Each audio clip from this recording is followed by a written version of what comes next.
نہیں بلال، تمہیں تو خریدنے والے نے اللہ کے لیے خریدا تھا، آج تم سے قیمت کون طلب کر سکتا ہے؟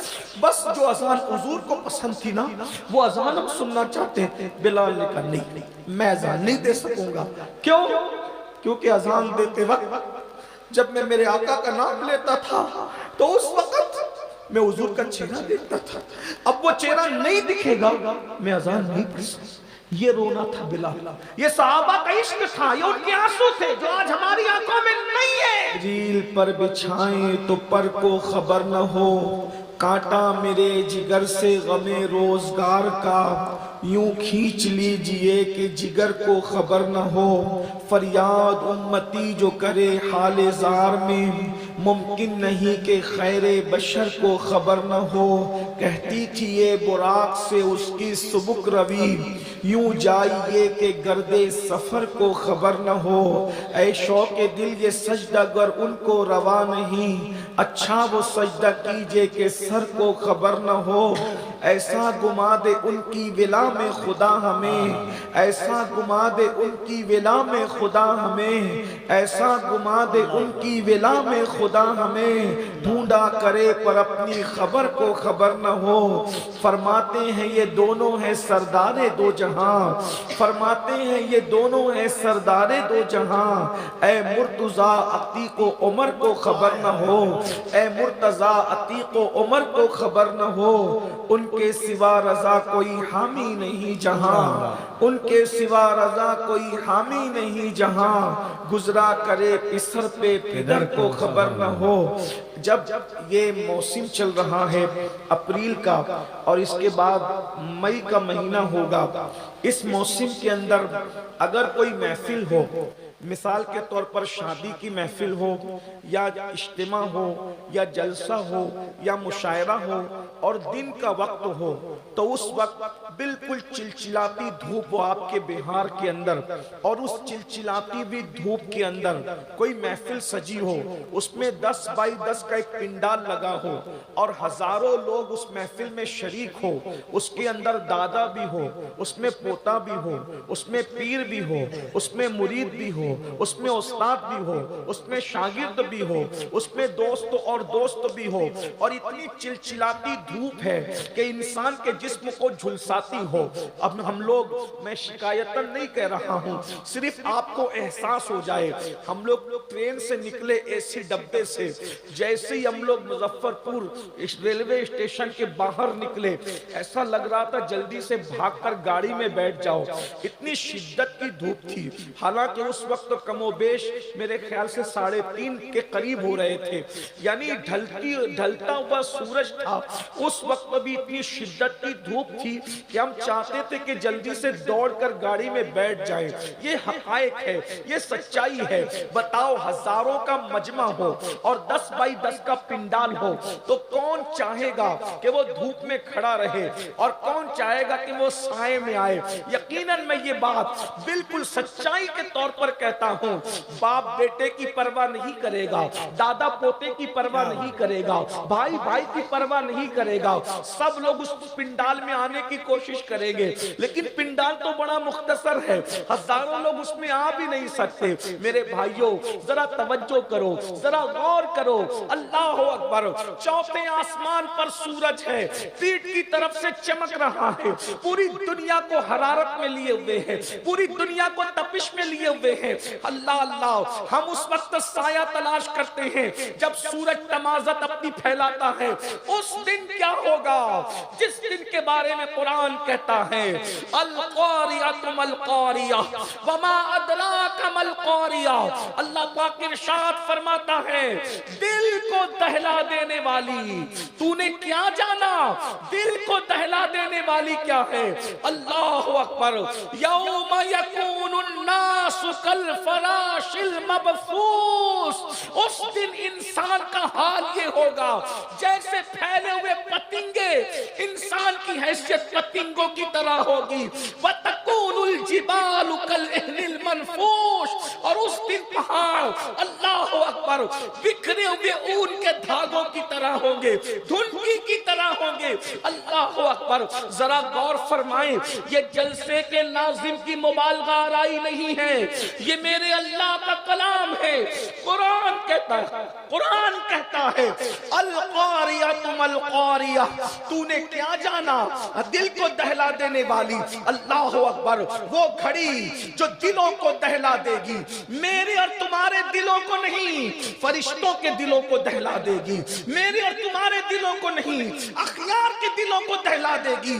اللہ اللہ، آج چوتھے آسمان پر سورج ہے، پیٹ کی طرف سے چمک رہا ہے، ہم سائے کی تلاش میں ہیں، لیکن میرے اللہ تیری عظمتوں پر قربان، یا رسول اللہ آپ کی رحمتوں پر قربان، اس دن کے لیے بھی سہارا بتا دیا۔ میرے آقا فرماتے ہیں وہ قیامت کا دن، کون سا قیامت کا دن؟ جس میں سورج چوتھے آسمان پر نہیں ہوگا، کیونکہ اس دن آسمان ہی نہیں ہوں گے، آسمان پھٹ چکے ہوں گے، آسمان پھٹ چکے ہوں گے، آسمان ریزہ ریزہ ہو چکے ہوں گے، زمین کا وجود ختم ہو چکا ہوگا، زمین شعلے اگل رہی ہے اور سورج آگ برسا رہا ہے۔ سورج اور انسان کے سر کے درمیان صرف ایک ہاتھ کا فاصلہ ہے، سوا نیزے کا فاصلہ ہے۔ تمہارے میرے رسول نے، سچے رسول نے فرمایا جس دن کوئی سایہ نہیں ہوگا، قیامت کے دن کوئی سایہ نہیں ہوگا، ایک سایہ ہوگا، اللہ کے عرش کا سایہ ہوگا، اللہ کے عرش کا سایہ۔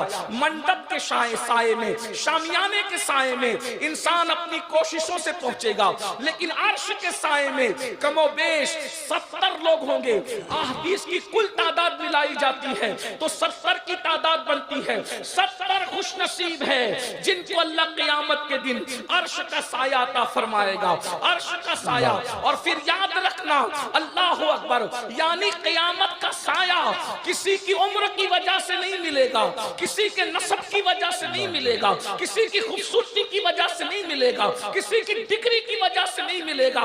اللہ کے عرش کا سایہ ایمان کے بعد عمل کی وجہ سے ملے گا۔ 70 اعمال ہیں، 70 اعمال، ان میں سے کچھ اعمال کر لو، اللہ تمہیں عرش کا سایہ عطا کرے گا۔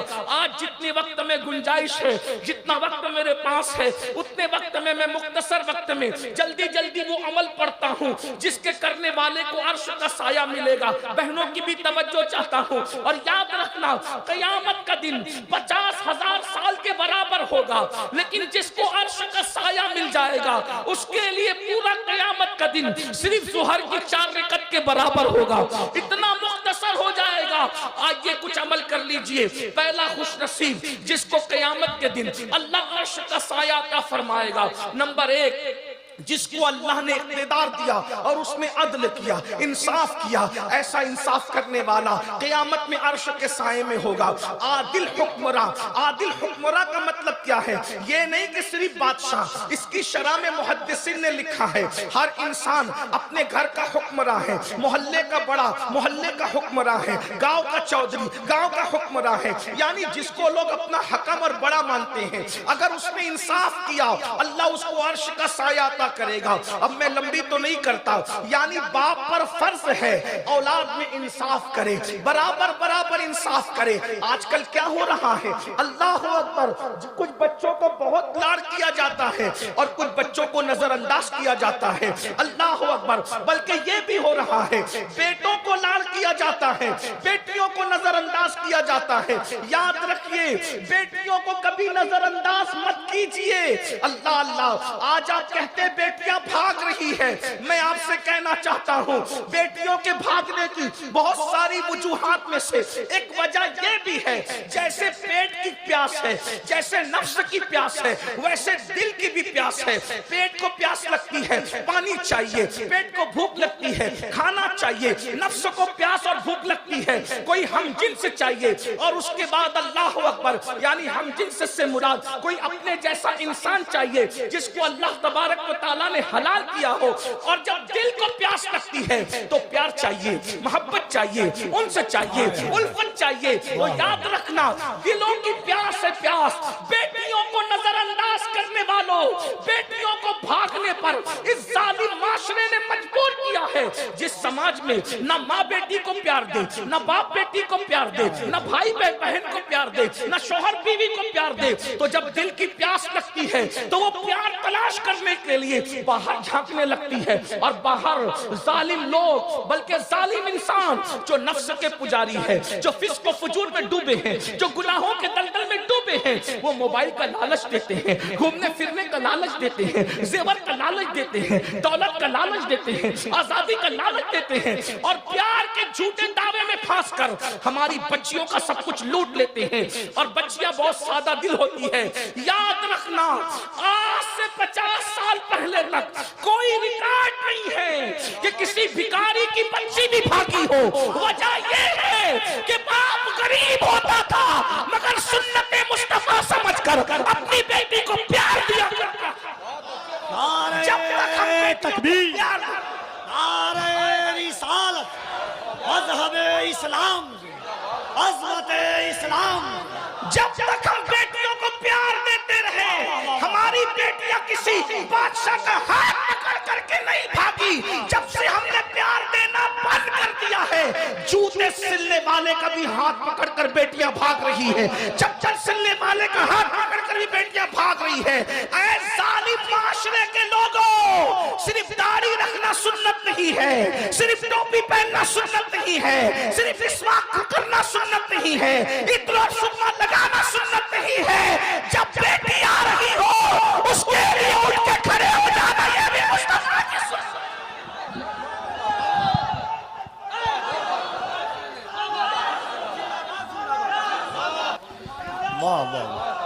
عظمت سیدہ پر میرے ماں باپ قربان، لیکن بیٹی کی آمد پر کھڑے ہونا یہ بھی مصطفیٰ جان رحمت کی سنت ہے۔ سبحان اللہ۔ پیر کے ہاتھ چومے جائیں یہ اپنی جگہ ہے، لیکن بیٹی کا ماتھا چومنا مصطفیٰ جان رحمت کی سنت ہے۔ بیٹیوں کو ذلیل کرتے ہو۔ جس سماج میں بیٹیاں ذلیل کی جائے وہ سماج کی بیٹیاں، بلکہ ایک بات کہوں، ایک جملے میں عرض کر کے آگے گزرتا ہوں ورنہ میں اپنی پوری بات نہیں رکھ سکوں گا۔ جہاں بیٹی کو بیٹی کا درجہ دیا جائے وہاں بیٹیاں کبھی نہیں بگڑتی، بس اتنی بات۔ جہاں بیٹی کو بیٹی سمجھا جائے وہاں بیٹی کبھی باہر کسی سے دل نہیں لگاتی۔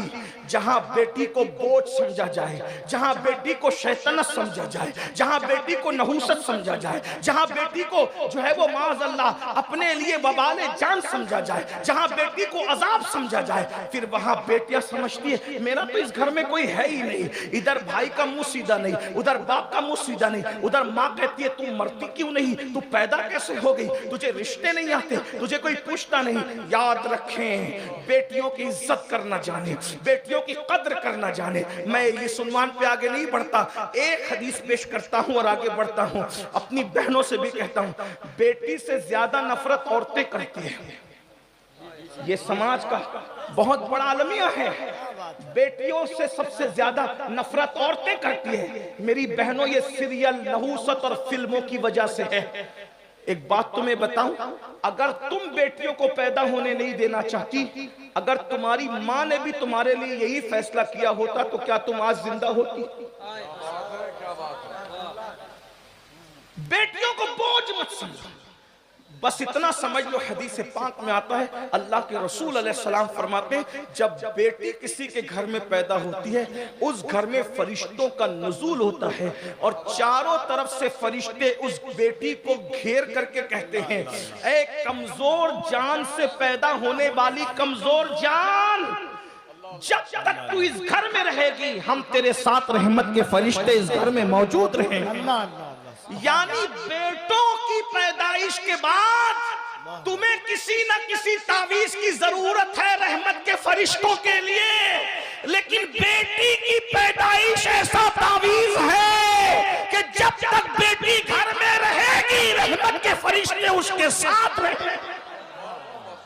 اگر رسول اللہ کی بات پر یقین ہے تو رسول اللہ نے فرمایا کہ جب تک بیٹی گھر میں رہتی ہے پیدا ہونے کے بعد سے رحمت کے فرشتے اس کے ساتھ ساتھ گھر میں، تو اولاد کے ساتھ انصاف کرو، عدل کرو، اپنی بیٹیوں پہ ظلم مت کرو، بیٹوں پر بھی مت کرو، بیٹوں کو بھی نظر انداز مت کرو۔ ایک بات کہوں، آج کل بیٹوں کو بھی کہیں کہیں نظر انداز کیا جاتا ہے، بیٹوں کو بھی مت کرو، انصاف کرو۔ کیسا انصاف؟ ام المومنین سیدہ عائشہ صدیقہ کی بارگاہ میں ایک عورت آئی، سیدہ نے اس کو ایک کھجور دی، کھجور دینے کے بعد اس کے ساتھ 2 بیٹیاں تھیں، سیدہ عائشہ صدیقہ کی دی ہوئی کھجور کو اس نے برابر برابر 2 ٹکڑے کیا اور دونوں بچیوں میں تقسیم کر دیا۔ سیدہ عائشہ کو بہت حیرت ہوئی، رسول اللہ تشریف لائے صلی اللہ علیہ وآلہ وسلم، تو آقا سے انہوں نے عرض کی آقا وہ عورت کو میں نے کھجور دی، اس نے برابر برابر تقسیم کر دیا۔ آقا فرماتے ہیں اگر وہ ایسا نہ کرتی تو قیامت کے دن اللہ اس سے سوال کرتا کہ اس نے دونوں بیٹیوں کو برابر برابر کھجور کیوں نہ دی۔ اب توجہ کریں آپ، کبھی لوگ بڑی بیٹی کو زیادہ چاہتے ہیں تو بہت دیتے ہیں، چھوٹی کو نظر انداز کر دیتے ہیں، چھوٹی کو چاہتے ہیں تو بہت دیتے ہیں، بڑی کو نظر انداز۔ لینے دینے میں انصاف، بس ایک چیز میں چھوٹ ہے، ایک چیز میں دل پر تمہارا قبضہ نہیں ہے۔ کس اولاد کے لیے اللہ دل میں کتنا پیار پیدا کر دے یہ اللہ کے اختیار میں ہے، جو اپنے اختیار میں اس میں ہمیں عدل کرنا ہے۔ جیسا کمرہ ایک بیٹے کو ویسا دوسرے کو بھی، جیسا بیٹے کو ویسا بیٹی کو بھی، جب تک وہ گھر میں پلتی رہے۔ جیسا کھانا ایک کو ویسا کھانا دوسرے کو، جتنی مٹھائی اس کو اتنی مٹھائی، عدل کرو، اللہ عرش کا سایہ عطا فرمائے گا۔ سبحان اللہ۔ 50,000 سال کا دن تمہارے لیے صرف 4 رکعت ظہر کے برابر ہوگا۔ نمبر 2، ہر ایک چونکہ میرے آقا کی حدیث ہے اور میرے امام اس حدیث کے بارے میں کہتے ہیں یا رسول اللہ میں نثار تیرے کلام پر ملی یوں تو کس کو زبان نہیں، وہ سخن ہے جس میں سخن نہ ہو، وہ بیان ہے جس کا بیان نہیں، فصحا عرب کے بڑے بڑے تیرے آگے یوں ہے دبے لچے، کوئی جانے منہ میں زبان نہیں بلکہ جسم میں جان نہیں۔ حضور کی ایک ایک عبارتوں کو اگر ہم تشریح کرتے جائیں زندگی ختم ہو جائے گی، حضور کی بات ختم نہیں ہوگی۔ لیکن آج آپ سب کو طے کر کے اٹھنا ہے، ہم اولاد کے درمیان انصاف کریں گے، ہم اسی طرح بھائیوں کے درمیان اگر بڑے بھائی ہیں بڑے بھائیوں کو چھوٹے بھائیوں کے درمیان انصاف کریں گے، بہنوں کے درمیان انصاف کریں گے، عدل کرو۔